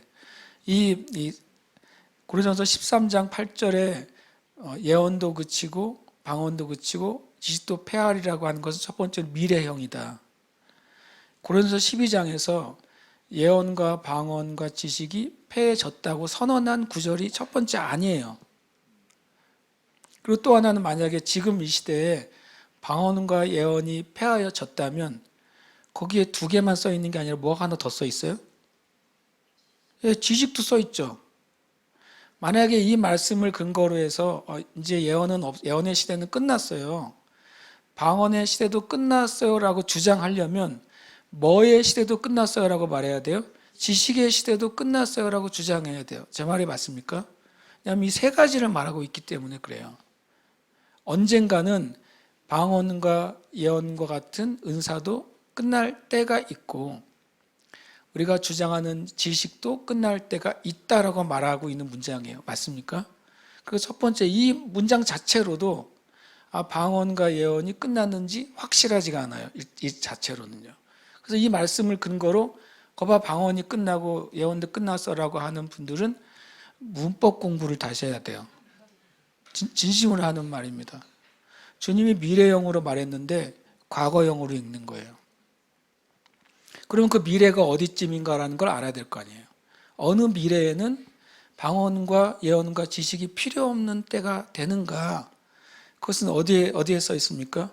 바로 이것도 잘못된 13장입니다. 이 엄청난 오타를 제가 냈는데 13장 12절 말씀 같이 한번 읽겠습니다. 시작. 우리가 지금은 거울로 보는 것 같이 희미하나 그때에는 얼굴과 얼굴을 대하여 볼 것이요 지금은 내가 부분적으로 아나 그때에는 주께서 나를 아신 것 같이 내가 온전히 알리라. 아멘. 성경 분명히 그때가 있다고 말했어요. 그때는 뭐도 필요 없어요? 방언 필요 없어요. 그때는 예언도 필요 없어요. 그때는 방언과 예언이 필요 없는 것처럼 뭐도 필요 없어요? 지식도 필요 없다고요. 왜요? 그때는 우리가 주님과 얼굴과 얼굴을 대하여 보기 때문에 주님 앞에서 방언으로 비밀을 말할 필요가 없어요. 주님의 음성을 들으면서 예언할 필요가 없어요. 말씀이 무슨 뜻인지 연구할 필요가 없어요. 왜요? 주님이 계시니까. 그럼 언제쯤 우리가 얼굴과 얼굴을 대하여 보게 될까요? 저 여러분이 오늘 하늘나라 가면 주님을 만날 거예요. 맞습니까? 우리가 이 세상을 살다가 우리에게 주신 그 수를 다하고 이 세상의 삶을 끝내면 우리는 주님을 만날 거예요. 그게 우리의 소망 아니에요? 아니면 주님이 빨리 재림하시면 그때 얼굴과 얼굴을 대하여 보게 돼요. 제 말이 맞습니까? 사람들이 온전한 것이 올 때는 다 끝난다. 근데 온전한 것을 성경으로 해석을 하더라고요. 그러면 성경 가지고 계시죠? 지금 여러분이 얼굴과 얼굴로 주님을 보고 있습니까? 아니잖아요. 이 땅에는 그리스도인들이 주님 얼굴과 얼굴을 보고 있지 않아요. 성경이 주어졌다고 그때가 된 게 아니에요. 그때는 분명히 말씀 그대로 우리가 주님과 얼굴과 얼굴을 대하여 보는데 내 인생이 끝나서 내가 천국에 갔을 때 주님과 얼굴과 얼굴을 대하여 볼 것입니다. 주님이 재림하실 때 모든 이 땅에 있는 성도들이 부활하여 주님과 얼굴과 얼굴을 대하여 볼 것입니다. 성경에 말씀하고 있는 사실이잖아요. 그러면 그때까지는 뭐가 유지되는 거예요? 방언과 예언과 지식이 계속 가는 거예요. 제 말씀 이해되시죠? 예. 누가 물어보면 이걸 얘기해 주세요. 이것은 너무 성경에서 너무 정확하고 단순하게 얘기해 주고 있는데 이 말을 받으려고 하지 않으니까 이해가 안 되는 거예요. 받으려고 하지 않기로 결정을 한 거죠. 방언은 없어. 방언은 마귀의 일이야. 예수님도 아닌데 내가 뭐하러 해. 이게 머리에 박혀있기 때문에 성경에서 말하는 바가 눈에 안 들어와요. 그것을 받아들이지 않는 거예요. 고린도서 14장 39절 40절 말씀입니다. 이것도 이제 성경을 우리가 얼마나 엉터리로 얘기한 경우가 있는지를 알게 되죠. 같이 한번 읽겠습니다. 그런즉 내 형제들아 예언하기를 사모하며 방언하기를 말기를 금하지 말라. 모든 것을 품위 있게 하고 질서 있게 하라. 아멘. 만약에 예언도 그치고 방언도 그치고 지식도 끝났어요. 이 말을 누가 하고 있어요? 사도 바울이 말하고 있는데 그 말을 한참 말한 다음에 뒤에 가서 뭐라고 말해요? 예언하기를 사모하며 방언하기를 금하지 말라. 자기 부정이죠. 앞에서는 만약에 이 고린도서 13장 12절 8절 말씀이 예언과 방언이 그쳤다고 말한 사도 바울의 주장이라면 여러분 예언은 끝났습니다. 방언은 끝났어요. 그리고 맨 끝에 뭐라고 말하고 있어요? 예언하기를 사모하세요. 방언하기를 금하지 마세요. 라고 말하면 자기 부정이잖아요. 사도 바울은 왜 이야기를 이야기했어요? 맨 끝에 이 예언에 대한 방언에 대한 메시지를 마치면서 이 엄청 중요하다는 사실을 알고 있는 거예요. 다만 맨 끝에 뭐를 말합니까? 모든 것. 이 모든 것은 12장 처음 시작한 신령한 것이에요. 성령님의 모든 은사들은 어떻게 하고요? 품위 있게 하고 질서 있게 행해져야 된다 라고 말한 거예요. 그러니까 우리가 성령의 은사에 대해서 성경의 가르침을 받아야 되고 그것이 교회 안에서 품위 있고 질서 있게 나타나야 돼요. 품위 있고 질서 있게 하는 것은 뭐냐면 우리가 성령과 사랑 안에서 은사가 나타나야 되고 교회의 영적인 질서와 권위 아래에서 성령의 은사가 행해지고 나타나야 되는 거예요. 그래서 제가 자주 말합니다. 아주 강력한 성령의 은사를 받은 사역자나 성도라 할지라도 그가 교회 밖으로 나가는 순간 그는 주님과 떨어져 나가는 거예요. 왜냐하면 여기에 보면 질서로부터 벗어나기 때문이에요. 모든 성령의 은사는 질서 있게 하라고 되어 있는데 나는 이제는 이제 개교의 수준에서는 이 사역을 하면 안 되겠어요. 나는 교회를 떠나서 단독으로 사역을 해야 되겠어요. 라고 하는 사람은 고린도전서 14장 40절의 말씀으로부터 떨어져 나가는 것입니다. 스스로. 그래서 그런 은사자들 때문에 은사가 부정되고 마귀가 그 은사를 오히려 미혹되게 사용하는 근거가 되는 거예요. 사도 바울은 정확하게 성령님의 감동으로 말해 놓은 것이죠. 우리가 더 분별해야 돼요. 자주 말하잖아요. 어떤 놀라운 선지자나 또는 예언자나 치유사역자가 있을 때 가서 어느 교회를 섬기세요라고 물어보시라고. 근데 그분이 나는 교회와 상관없이 모든 세계 교회를 섬깁니다. 그럼 절대 믿지 마세요. 그 사람 질서 안에 있지 않는 사역자예요. 그래서 주님으로부터 떨어져 나가고 오히려 미혹의 가능성이 자꾸 많아지는 거예요. 아무리 세계적인 사역을 할지라도 그가 속해 있는 그리스도의 몸이 있어야 돼요. 아무리 위대한 사역자라도 그가 그 몸의 질서 안에 순종할 수 있는 자여야 돼요. 그래야 하나님이 그를 통해 계속 일하실 수 있어요. 그 다음에 네 번째 오해가 뭡니까? 사도만이 안수할 수 있다. 이것도 굉장히 재미있는 오해입니다. 왜냐하면 주님께서 사도들에게 그런 권한을 주셨기 때문에 사도들만이 안수해서 성령 세례를 받게 할 수 있다. 근데 그 사도들이 다 죽지 않았느냐? 신약의 사도들이 다 죽었기 때문에 더 이상 이 성령 세례를 위해서 기도하는 것은 끊어졌기 때문에 그 기도도 끊어졌으니까 성령의 세례도 끊어진 것이다 라고 나름 논리적으로 말을 합니다. 해기 목사님의 책에도 보면 이거를 주장하는 사람이 있었다고 그래요. 집회가 끝났는데 갑자기 조용하고 손을 들었대요. 어떤 형제가, 어떤 사역자가 손을 들어서 사도 시대만이 성령 세례를 위해서 기도할 수 있는데 어떻게 당신이 사도도 아닌데 성령 세례에 대해서 집회를 하고 기도를 할 수 있느냐라고 이제 공개적으로 말했대요. 그랬더니 해기 목사님이 성경에 사도만이 안수할 수 있다는 말씀이 있습니까? 그리고 방언이 끝났다고 하는 말씀이 있습니까? 라고 이제 물어본 거예요. 그랬더니 자기는 있다고 엄청 주장을 한 거죠. 찾다 보니까 아까 말한 고린도서 13장 8절을 그 사람이 생각하고 있었던 것이죠. 그 말씀을 해기 목사님이 풀어줬어요.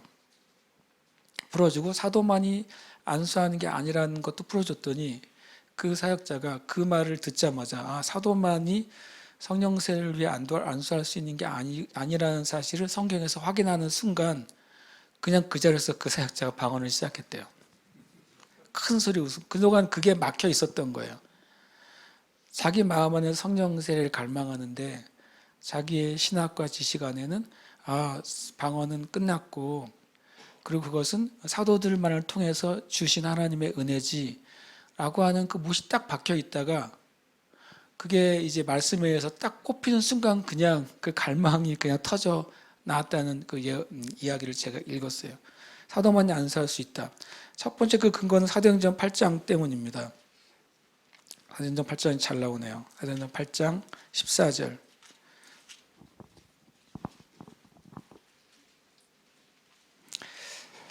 제가 한번 읽어보겠습니다. 내용이 많으니까. 예루살렘에 있는 사도들이 사마리아도 하나님의 말씀을 받았다함을 듣고 베드로와 요한을 보내매 그들이 내려가서 그들을 위하여 성령 받기를 기도하니 아직 한 사람도 성령 내리신 일이 없고 오직 주 예수의 이름으로 세례만 받을 뿐이더라. 17절에 이에 두 사도가 그들에게 안수하며 성령을 받는지라. 이 말씀이 근거가 돼서 이 성령의 세례는 있는데 사도들을 통해서 안수받을 때 일어나는 것이라고 주장하는 것이죠. 다시 말하면 사도들이 사라졌기 때문에 성령 세례도 사라진 것이다. 근데 이제 해기 목사님이 그때 말한 구절이 9장 말씀이었어요. 9장 말씀을 그분이 듣자마자 방언을 시작해 버렸어요. 9장 10절, 12절. 10절부터 읽겠습니다. 그때 다메섹에 아나니아라는 제자가 있더니 주께서 환상 중에 불러 이르시되 아나니아야 시건을 대답하되 주여 내가 여기 있나이다 하니 주께서 이르시되 일어나 직가라 하는 거리로 가서 유다의 집에서 5사람 사울이라 하는 사람을 찾으라. 그가 기도하는 중이라. 함께 읽겠습니다. 그가 아나니아라는 사람이 들어와서 자기에게 안수하여 다시 보게 하는 것을 보았느니라. 이렇게 말했어요. 하나님이 예수님께서 아나니아에게 하신 말씀이에요. 그리고 아나니아가 뭐라고 말하는지를 한번 보십시다. 아나니아가 17절 말씀 보세요. 17절 읽겠습니다. 시작. 아나니아가 떠나 그 집에 들어가서 그에게 안수하여 이르되 형제 사울아 주 곧 내가 오늘 길에서 나타나셨던 예수께서 나를 보내어 너를 다시 보게 하시고 성령으로 충만하게 하신다 하니 아나니아가 사도였습니까? 아니었습니다. 아나니아가 선지자였습니까? 아니었어요. 아나니아가 복음 전도자였습니까? 아니었어요. 아나니아가 목사였습니까? 아니었어요. 아나니아는 뭐로 표현되죠? 제자라고 말합니다. 제자였어요. 그냥 예수님을 믿는, 요즘 말로 하면 그냥 성도였어요. 맞습니까? 그 성도가 뭐라고 말하냐면 사울에게 가서 뭐합니까? 안수하죠. 성도가 안수하면서 뭐라고 말하냐면 주께서 나를 보내어 너로 다시 보게 하시고, 그 다음에 뭐라고 됐습니까? 성령으로 충만하게 하신다. 이 아나니아가, 사역자가 아닌 아나니아가 첫 번째 안수했고, 두 번째로 성령의 세례를 위해 선포했어요. 근데 해기 목사님에게 이렇게 질문했던 그 사역자가, 성경에 사도가 아니어도 안수를 하네. 사도가 아니어도 성령 세례를 위해서 기도하네라는 사실을 깨닫는 순간 그때 방언을 시작했다는 거예요. 얼마나 우리가 성경에 대한 잘못된 오해와 지식 때문에 하나님이 이미 교회와 성도들에게 주신 것을 받지 못하는지 모르겠어요. 제가 성경을 해석한 게 아니죠. 성경을 어떤 관점을 가지고 해석한 게 아니라 성경이 뭐라고 말하고 있는지를 제가 좀 나누고 있는 거예요. 그래서 사도만이 안수할 수 있다고 하는 것은 성경적이지 않습니다. 다만 아까 말한 것처럼 모든 기준은 뭐예요? 품위 있게 하고 질서 있게 하는 거죠. 저는 우리 교회에서 서로 안수할 수 있습니다. 다만 품위 있고 질서 있게 하는 방법이 뭐예요? 목사인 제가 여러분 서로 안수해 줍시다라고 뭐 할 수 있어요? 교회의 질서 안에서 제가 여러분에게 그것을 풀어줄 수 있는 것이죠. 그럼 여러분 서로 안수할 수 있는 거예요. 사도 바울의 말처럼 품위 있고 질서 있게 성령의 일을 우리는 풀어놓을 수 있는 것입니다. 얼마든지 그렇게 할 수 있어요. 왜냐하면 성경에서 그렇게 말씀하고 있기 때문에 그런 거예요. 그래서 방언에 대한 오해는 여기서 끝내시길 축복합니다. 네. 그러면 이제 구원과 성령 충만에 대한 이해가 이제 우리가 있어야죠. 구원과 성령 충만은 같은 거 아니에요? 또는 구원과 성령 충만은 같은 한 현상이지만 다르게 부르는 거 아니에요? 라고 이해할 수 있습니다. 또는 구원받은 사람은 성령 충만 받은 거 아니에요? 라고 이해할 수 있습니다. 그러면 성경에 나와 있는 걸 봐야 되겠죠.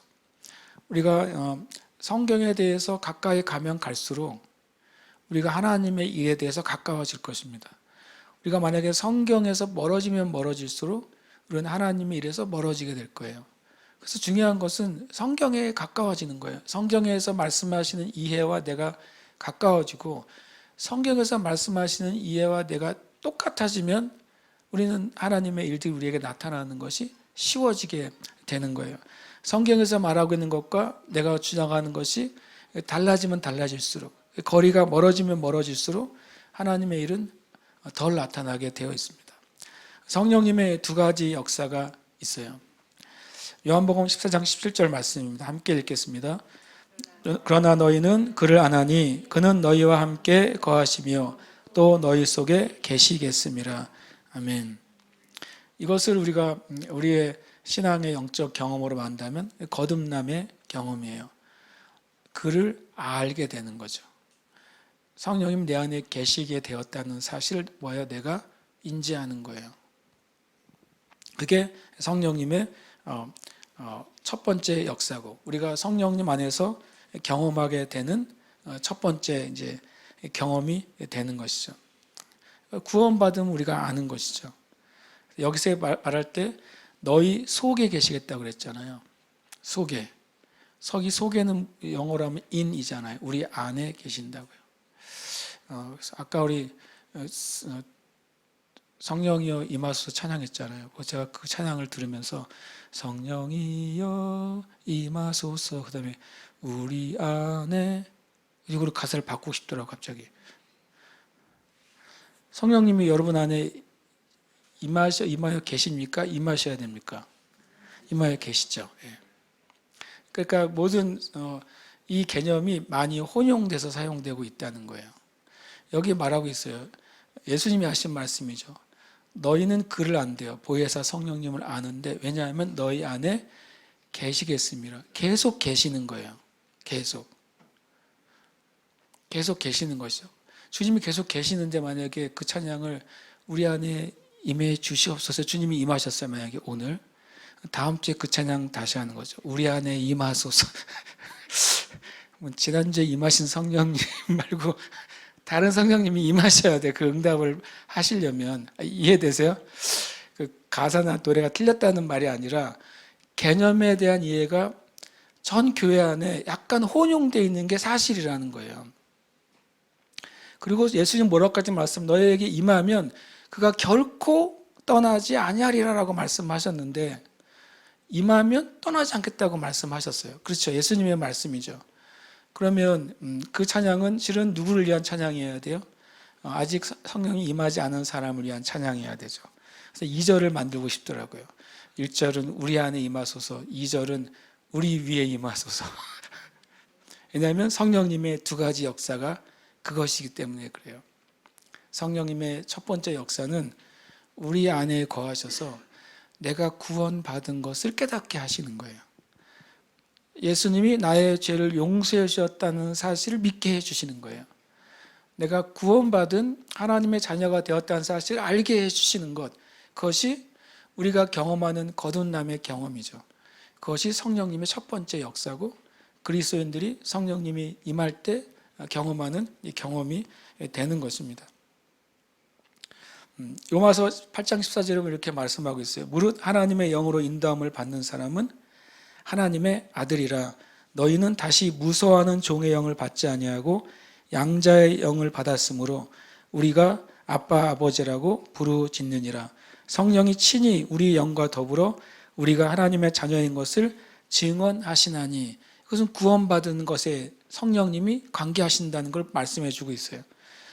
요한복음 1장 12절도 영접하는 자 곧 그 이름을 믿는 자들에게는 하나님의 자녀가 되는 권세를 주셨으니, 이것도 구원받은 경험 가운데 있는 은혜라는 사실을 말씀하고 있는 것입니다. 또 요한일서 5장 11절도 또 증거는 이것이니 하나님이 우리에게 영생을 주신 것과 이 생명이 그의 아들 안에 있는 그것이니라. 이것도 구원받은 경험에 대해서 말씀하고 있는 거예요. 이것이 바로 성령님의 첫 번째 역사예요. 우리 안에 임하셔서 내가 구원받은 자라는 사실, 하나님을 아버지로 인식하게 되는 은혜, 내 영이 거듭나는 경험, 이것이 성령님의 첫 번째 역사이죠. 두 번째 역사가 있습니다. 사도행전 1장 5절부터 8절에 보면 이렇게 말씀하고 있어요. 5절에 이렇게 말씀하십니다. 요한은 물로 세례를 베풀었으나 너희는 몇 날이 못되어 성령으로 세례를 받으리라 라고 말씀하셨어요. 그리고 8절에 이어서 오직 성령이 너희에게 임하시면 너희가 권능을 받고라고 말해요. 요한복음 14장에서는 성령이 임하시면 너희가 깨닫게 된다고 표현하세요. 사도행전 1장 8절에서는 성령이 임하시면 너희가 권능을 받을 거라고 말합니다. 그때 임하시는 것은 바로 우리 위에 임하시는 걸 말합니다. 너희 안에 계시는 것과 임하시는 것이 성령님의 두 가지 역사가 되는 거죠. 이것이 바로 성령 충만의 경험이 되는 거예요.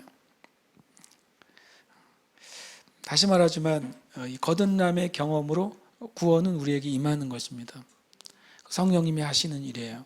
이젠 성령님 우리에게 임하심으로 권능으로 역사하십니다. 권능은 왜 필요합니까? 우리가 증인 되기 위해서 필요한 것이 권능이에요. 주님 말씀하셨어요. 권능을 받고 내 증인이 될 거라고 말씀하고 있습니다. 그래서 우리가 이 두 가지 경험이 성령님을 통해서 우리에게 나타나는 경험이라는 사실을 이해해야 돼요. 분명히 구원과 성령 충만, 성령 세례는 별개의 다른 영적인 경험입니다. 다시 말하지만 그것이 동시에 일어나는 경우가 많이 있어요. 내가 구원받은 날 성령의 세례를 받는 경우가 많이 있습니다.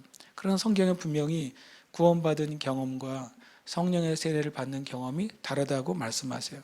그것도 이제 저한테 증거를 대라고 하실 거 아니에요. 증거를 대야죠. 성경에 구원받은 경험과 성령 세례를 받는 경험이 각각 다른 경험이라는 것을 성경에서 말해줘야 될 거 아니에요. 그걸 찾아야죠. 거기에 말씀이 있습니다. 성경의 두 가지 역사. 이 사도행전 8장 12절 10절 아까도 읽었는데 거기가 되게 놀라운 말씀이에요. 12절 같이 한번 읽어볼까요? 시작. 빌립이 하나님의 나라 및 예수 그리스도의 이름에 관하여 전도함을 그들이 믿고 남녀가 다 세례를 받으니 그들이 내려가서 그들을 위하여 성령 받기를 기도하니 이는 아직 한 사람에게도 성령 내리신 일이 없고 오직 주 예수의 이름으로 세례만 받을 뿐이더라. 이에 두 사도가 그들에게 안수함에 성령을 받는지라. 이게 왜 성령 세례와 구원이 별개의 경험이 되는 말씀이 되는 증거냐면 첫 번째 12절에 그들이 뭐라고요? 사마리아 성에 있는 사람들이죠. 예수 그리스도의 이름에 관하여 전도함을 그들이 뭐 했다고요? 믿었죠. 자, 이 문장을 잘 보세요. 예수 그리스도의 이름을 관하여 전도함을 그들이 듣고 뭐 한 거예요? 믿었어요. 이 말씀 한번 같이 읽어볼까요? 시작. 또 이르시되 너희는 온 천하에 다니며 만민에게 복음을 전파하라. 믿고 세례를 받는 사람은 구원을 얻을 것이요. 이 말씀이요. 예수님이 하신 말씀이에요. 누구를 믿어요? 복음을 듣고 그를 믿고 복음을 믿고 세례를 받는 사람은 뭘 받았다고요? 구원을 얻었어요. 12절에 또 사도행전 8장 12절에 뭐라고 말하냐면요. 빌립이 하나님 나라 및 예수 그리스도의 이름에 관하여 전도함을 그들이 뭐 했다고요? 믿고 남녀가 세례를 받으니. 그러면 이 사마리아 성에 있는 사람들은 뭘 얻은 거예요? 구원을 얻은 거예요. 맞습니까? 맞습니까? 확신이 안 생기십니까? 빌립이 전도할 때 그들이 믿고 세례를 받았다고 기록하고 있잖아요. 사도행전 8장 12절에. 그런데 마가복음 16장에서 주님이 뭐라고 말했냐면 복음을 전파할 때 복음을 믿고, 복음이 뭐예요? 하나님의 나라와 예수 그리스도의 이름에 관하여서 전도하는 거죠. 그것을 믿고 세례받는 사람은 뭐라고요? 구원을 얻을 거라고 그랬어요. 주님이 얻을 거라고 그랬는데 우리가 얻었는지 안 얻었는지 헷갈리는데 그러면 안 되잖아요. 그렇죠? 맞습니까? 아멘이 한 30%만 하시네요. 맞습니까? 이게 해결돼야 돼요. 진짜로 이게 해결이 돼야 돼요. 성령에 의해서 구원받는 경험과 성령으로 충만해지는 경험이 다르다는 것이 사실이라는 사실이 명확해져야 돼요. 일단 제가 될 수 있는 성경의 근거를 대는 거예요. 다시 말하면 예수님이 복음을 듣고 믿고 세례받으면 구원 받겠다고 그랬어요. 근데 사마리아 성에 있는 사람들이 빌립의 전도를 듣고 믿고 뭐 했어요? 세례 받았어요. 그러니까 뭐 받은 거예요? 구원 받은 것이죠. 그들이 구원 받았어요. 근데 그 다음에가 문제예요. 12절에 보면 구원 받았어요. 세례 받으니 할 때 구원 받은 거 맞죠? 그런데 베드로와 요한이 이 말씀을 자세히 보시면 베드로와 요한이 예루살렘에 있는 사도들이 그 얘기를 들었어요. 전도자 빌립이 가서 복음을 전했더니 그들이 믿고 세례를 받았네. 할렐루야 그랬으면 됐는데 굳이 둘이 내려가요. 왜요? 뭐 확인하고 싶어요? 성령 받았는지 확인하고 싶은 거예요. 이해되세요? 만약에 구원받는 경험과 성령 세례 받는 경험이 하나라면 굳이 베드로와 요한은 가지 않았습니다. 왜냐하면 빌립이 복음을 전해서 그들이 구원도 받고 구원받는 게 성령 세례를 받은 것과 같은 경험이라면 뭘 확인을 해요? 그런데 분명히 베드로 요한은 그걸 알고 있는 것이죠. 구원받는 영적인 경험과 성령 세례를 받는 영적인 경험은 별개의 것이라는 걸 알고 있었어요. 그래서 그들이 내려갔습니다. 왜 내려갔습니까? 성령 받기를 기도하러 내려갔어요. 구원 받기를 기도하러 내려간 게 아니에요. 왜냐하면 이미 말씀에 의하면 그들은 구원을 받았기 때문에. 그런데 베드로와 요한이 알고 있는 거죠. 구원받은 그들에게 성령의 권능이 필요하다는 사실을 알았어요. 그것은 성령의 세례를 받을 때에만 권능이 임한다는 사실을 알았어요. 그들이 내려가서 기도하는데 또 16절은 또 우리가 헷갈릴까 봐 다시 설명해줘요. 이는 아직 한 사람에게도 구원받은 사마리아에 있는 어떤 사람에게도 뭐가 없어요? 성령 내리신 일이 없대요. 성령이 그 안에 내주하셨어요, 다. 그렇지만 성령이 능력으로 임하신 일은 없다는 거예요. 오직 주 예수의 이름으로 세례받고 거듭남만 받았을 뿐이에요. 그러니까 분명히 사도들도 그렇게 이해했는데 우리가 사도들하고 다르게 이해하면 안 되잖아요. 이에 두 사도가 그들에게 안수함이에요. 15절은 기도하려고 내려갔는데 기도의 방법이 뭐였던 거예요? 안수함으로 기도했던 것이죠. 그때 그들이 성령을 받습니다. 고넬료의 경험처럼 그들에게도 뭐가 임한 것이죠? 방언이 나타나고 성령의 충만함을 받은 거예요. 그 뒤에 이야기를 합니다. 시몬이라는 그 마술사가 그 사실을 보고 깜짝 놀랍니다. 아까 그랬죠. 각 개인에게 성령의 나타남. 왜냐하면 이 성령님이 임했을 때 예수 믿은 사마리아 사람들과 성령이 임한 다음에 달라졌거든요. 나타났기 때문에 그래요. 성령님이 그 위에 임한 것에 대한 증거가 방언으로 나타났기 때문에 그 시몬이라는 그 미련한 사람이 돈을 주면서 나에게 그 능력을 주세요. 돈을 드릴 테니까 성령 세례를 주는 능력을 주세요라고 말했어요. 근데 성경에 보면 그도 믿고 세례받았다 그래요. 그러니까 진리에 대해서 깨닫지 못하니까 성령도 돈 주고 살려고 하는 거예요. 우리가 이 성경에 있는 말씀을 오늘 모두 다 이해하게 되시길 축복합니다. 그리고 이 중요한 것, 성령님의 두 가지 역사는 우리에게 있는 각자의 다른 경험이고 그 경험 우리가 구할 때 주신다는 사실을 여러분 받으시기를 축복합니다. 예수 믿을 때 성령의 모든 것을 받는 것은 아니에요. 만약에 예수 믿을 때 성령의 모든 것이 다 임한다면 모든 사람에게는 다 똑같은 은사가 나타나야 돼요. 그렇죠? 예수 믿을 때 성령께서 우리를 깨닫게 하시고 예수님을 고백하게 거듭나게 하는 은혜가 있고 믿은 자들에게 그 각자의 주신 부르심과 소명에 따라 필요한 성령의 권능들인 은사가 주어지는 성령의 세례가 경험돼야 되는 것이죠. 개인적으로 저도 이것을 제가 생각해 봤어요. 이 말씀을 나누는데 나한테는 그런 경험이 있는가? 그래서 제가 아주 생각해 봤더니 저는 초등학교 4학년 때 구원받았어요. 초등학교 4학년 때 수요일 날 전도사님이 천국과 지옥에서 설교를 하셨고 우리가 고백하지 않으면 죄인이라는 사실을 말씀하셨을 때 그날 제가 초등학교 4학년이었지만 지옥에 가는 것이 너무 두려웠어요.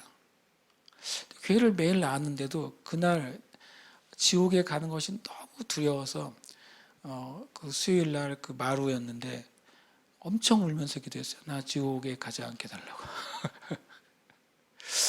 전사님한테 엄청 감사하죠. 돌아보면 그 얘기를 해주셨으니까. 그리고 내가 고백을 해서 내 죄를 용서해달라고 주님께 기도했고 예수님이 나의 죄를 위해 죽었다는 사실을 제가 고백했어요. 저는 분명히 기억합니다. 날짜를 기억은 못해요. 그렇지만 제가 초등학교 4학년 때 어느 날 수요 예배 때 옛날에는 주일학교도 수요 예배가 있었거든요. 진짜 그 어른 수요 예배가 아니라 주일학교 수요 예배였어요. 주일학교 수요 예배 때 그 전사님이 한 1시간 반 설교했어요. 세상이 달라진 거예요. 어쨌든 저는 그날 내가 구원받다는 사실을 확실히 했어요. 그 예배 끝나고 가는데 내가 얼마나 하나님께 감사했는지 몰라요. 내가 이제 지옥에 안 가도 되는군요. 제가 진짜 용서받았군요. 그날 저의 경험은 확실해요. 내가 예수님을 진짜 믿은 날이에요. 내가 내 영이 거듭난 날이에요. 저한테 그거는 정말 나한테 성경적이면서 내 안에 확실한 그 경험의 날인 거죠. 구원받은 경험이죠. 그 뒤로 한 번도 제가 구원받은 걸 의심해 본 적이 없습니다. 제가 대충 살았던 적도 있고 지 마음대로 살았던 적도 많지만 제 심령 안에 내가 구원받았어라는 게 한 번도 흐려진 적이 없어요. 그건 나에게 실제적인 경험이었기 때문이에요. 그리고 제가 중학교 2학년 때 성령 세례를 받았어요. 중학교 2학년 때 이제 중3이 되기 전에 연합고사를 보고 이제 고등학교를 가야 되는데 공부를 열심히 안 했거든요. 그래서 나는 연합고사를 잘 보게 해달라고 중2 겨울부터 교회 가서 기도하기 시작했어요. 공부를 할 것이지 기도를 하러 갔어요. 그래서 남들이 볼까봐 그 십자가 밑에 있는 계단에서 기도를 했어요.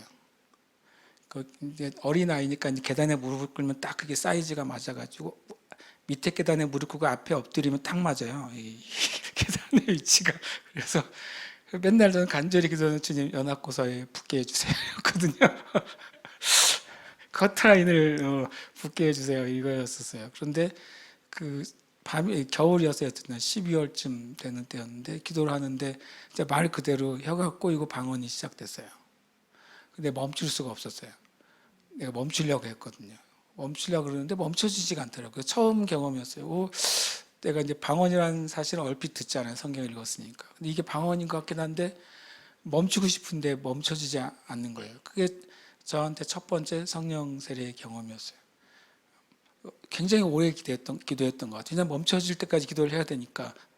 왜냐하면 그대로 일어서면 계속 그 말이 나오니까 그 상태로 집에 갈 수는 없는 노릇이고 이게 멈춰야지 이제 집에 가는데 안 멈추는 거예요. 그래서 저녁 때 가는데 깜깜해질 때까지 제가 기도했다는 걸 기억해요. 그날이. 그러니까 저한테는 초등학교 4학년은 내가 구원받은 것을 경험한 날이에요. 그 수요일 저녁 예배가. 그리고 중2 겨울에 제가 성령의 세례를 받고 방언을 한 날이에요. 그런데 만약에 그것이 나에게 나쁜 경험이었다면 저는 신앙생활을 지속하지 못했겠죠. 왜냐하면 그 성령의 세례를 받은 다음에도 뭐 우리 집의 형편이 막 좋아지거나 막 상황이 바뀌어지진 않았거든요. 그 다음에 제가 이제 하나님을 내가 아버지로 인식하고 어떻게 보면 이제 인격적으로 주님과 교제가 시작된 거는 대학교 4학년 때라고 말할 수 있어요. 대학교 4학년 때 되었어야 하나님의 아버지라는 것은 내 머리로는 분명히 알고 있고 믿음으로는 고백했지만 그게 나한테 실제 하나님이 내 아버지지. 그래서 아버지가 내 문제를 책임져 주실 거야. 내가 문제가 있을 때 그 아버지가 나를 도와주실 거야. 이런 확신은 그 대학교 4학년 때 들었어요.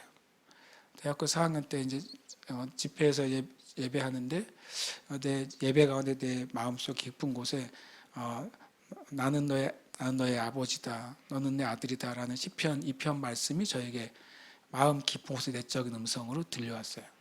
그래서 이유는 모르는데 그날 하여튼간 그 집회 예배 시작했는데 예배가 끝나고 설교자 설교를 하잖아요. 설교 끝나고 광고하고 끝날 때까지 저는 엎드려서 울었어요. 그 말 한마디가 저한테 너무 크게 다가왔어요. 그래서 내가 하나님이 진짜 내 아버지이시고 그래서 내가 나의 삶에 문제가 있을 때 그 아버지가 계시구나. 그 아버지가 나를 지켜주시고 보호해 주시고 흔히 말하는 내 뒷배가 되시는 분이구나 라는 사실이 그날 정말 이제 나한테 실제가 된 거죠. 저는 그래서 우리 안에 성경이 말씀하시고 성경에 말씀하신 것을 우리가 실은 경험해야 돼요. 내가 받은 경험만 가지고 있으면 그것은 언제든지 잘못된 메시지를 들을 때 그 경험은 흔들릴 수 있는 것이죠.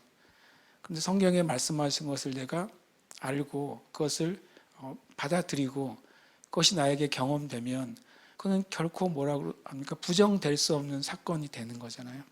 저 여러분에게도 이 성령의 세례와 그 임재는 부정될 수 없는 경험이 되어야 됩니다.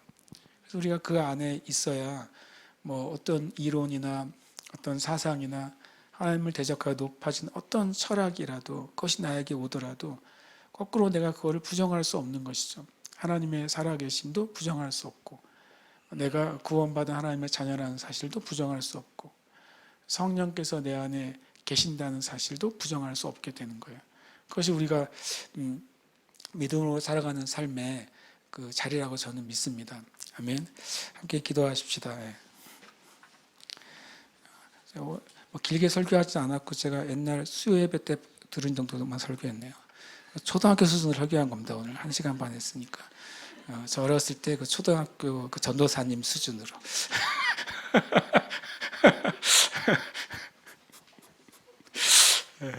그러면 우리 기도하십시다. 저는 우리 교회 형제자매님들이 대부분 성령의 세례와 방언을 하는 줄 알고 있습니다. 그럼에도 불구하고 우리가 이 일에 대해서 기도하고 싶어요. 주님, 저는 구원의 우리의 경험, 사실이잖아요. 사실이 되려면 지식에서만 있으면 사실이 아니에요. 뭐 아이스크림이 맛있다, 이건 지식이지만 먹어봐야 아이스크림이 맛있다고 하는 그 지식이 사실이 되는 거잖아요. 구원은 경험입니다. 진리가 경험되는 게 구원이에요. 마찬가지로 성령의 세례도 그 진리가 경험돼야 돼요. 그래서 내가 말씀하신 대로 우리가 하나님의 영이 이끄시는 대로 우리의 삶이 나아가야 돼요. 그것이 우리에게 제일 좋은 겁니다. 저는 무슨 고백 기도를 드리고 싶냐면, 오늘 여러분이 제가 나눈 말씀 가운데 내가 이렇게 생각하고 있었는데 이 말씀이 있었구나라는 것이 여러분이 있을 거예요. 그걸 주님께 이제 말하시면 좋겠어요. 주님, 제가 예전에는 이 말씀에서 이렇게 생각했습니다. 근데 오늘 말씀을 듣고 보니까 성경은 이렇게 말하고 있군요. 그래서 나는 그 말씀을 이제 제가 받아들입니다. 이 기도를 하셨으면 좋겠어요. 기도라기보다는 주님께 얘기하는 것이죠. 그 과정이 되게 필요하다고 제가 느껴요. 성경이 이렇게 말씀하고 있는 걸 내가 오늘 받아들입니다.